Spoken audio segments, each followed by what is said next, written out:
Buenas tardes, mi nombre es Marco Antonio López Martínez, soy de la Universidad Virtual CNSI y esta es la materia de Economía. Este es el proyecto integrador. Mi matrícula es BNL 093130.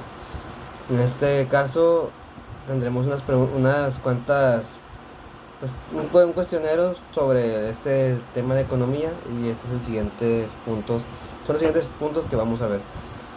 ¿Cómo describes la competencia perfecta? La competencia perfecta es un tipo de competencia que caracteriza a un mercado, por lo que también es considerada como un tipo de mercado o modelo de mercado. Desde la perspectiva de la teoría económica, la competencia perfecta es la situación de mercado más conveniente, pues es la única en la que se consigue una asignación eficiente de los recursos de la sociedad.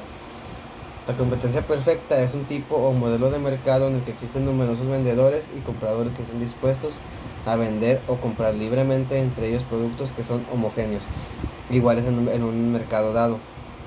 Un ejemplo de esto serían las compañías más grandes de refrescos como Coca-Cola y Pepsi. Ellos generan su mercadotecnia para poder así llegar al comprador y poder decidir qué tipo de refresco comprará. Y así hay muchas empresas muy grandes a nivel mundial que venden productos semejantes, pero ya es de cada empresa el cómo llegar a cada comprador. Se puede también poner ejemplos sobre bebidas alcohólicas o ese tipo incluso una comida también abarca ese ejemplo. ¿Cómo describes a la competencia imperfecta? Se refiere a los mercados en los que no existe competencia perfecta, porque al menos un vendedor o un comprador es suficientemente grande para influir en el precio de mercado y por tanto tiene una curva de demanda o de oferta dependiente negativa. Definición económica: es una situación del mercado en la que muchos vendedores, cada uno con una cuota de mercado relativamente pequeña, compiten por el patrocinio del consumidor. Definición de los entornos: se refiere a las condiciones del mercado en la que las firmas tienen cierto control, pero no necesariamente el control absoluto sobre el precio. Esto se le puede llamar un monopolio. En un caso extremo de competencia imperfecta, hay un único vendedor que tiene el control absoluto de una industria. El término monopolio viene de las palabras griegas mono, que significa uno, y polio, que significa vender. Actualmente es raro encontrar un verdadero monopolio y los que existen generalmente gozan de algún tipo de protección del Estado. La competencia monopolística. La competencia monopolística ocurre cuando un gran número de vendedores produce bienes diferenciados a precios distintos y en la que ninguno posee una cuota de mercado.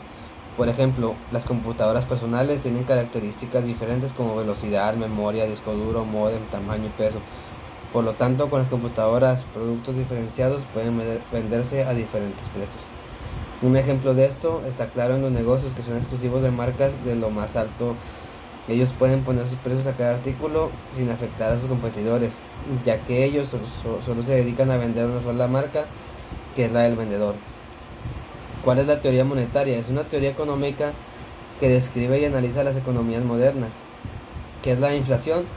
La inflación se define como un proceso de elevación constante de precios o bien un descenso continuo del valor del dinero de cada país.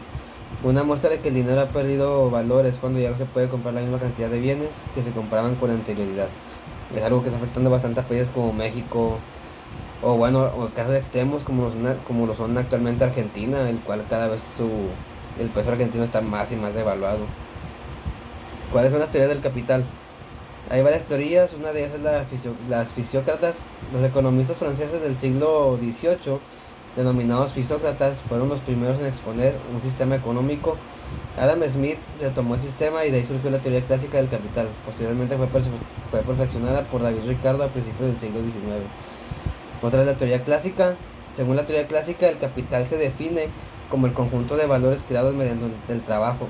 Una parte de este capital se origina en los bienes de consumo utilizados por los trabajadores y la otra parte está determinada por los bienes de producción. La utilización de los bienes de capital aumenta la productividad del trabajo y posibilita la creación de una plusvalía superior. Esta plusvalía es el interés o el beneficio que se paga al capital. Otra teoría es la de los socialistas.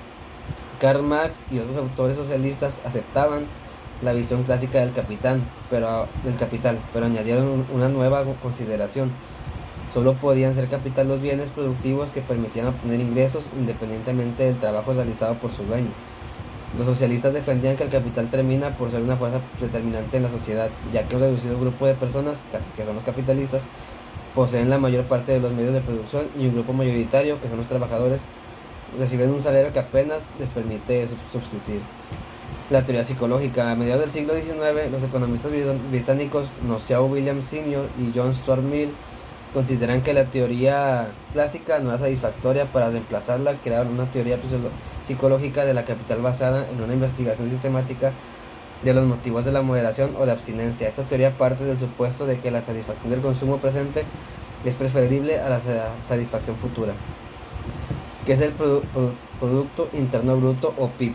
El PIB es el valor total de la producción de bienes y servicios de un país durante un periodo, generalmente de un año, aunque a veces se considera un trimestre. Es decir, es el indicador más importante de la vida económica o la riqueza de un país.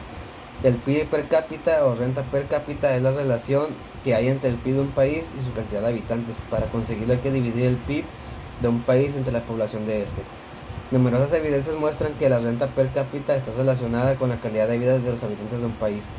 Entre mayor sea la renta, la correlación entre calidad de vida y renta por cápita empeora. Mi opinión general sobre esta materia, en lo personal, son cosas que al menos mucha gente no conoce, y la verdad se debería de saber el tema, ya que nos ayuda con una mejor planeación de los ingresos y saber cuánto tenemos que hacer los trámites correspondientes. Es una materia muy extensa, del cual desconocemos bastantes factores, y conocer más sobre esta materia trae bastantes beneficios si hacemos las cosas correctamente.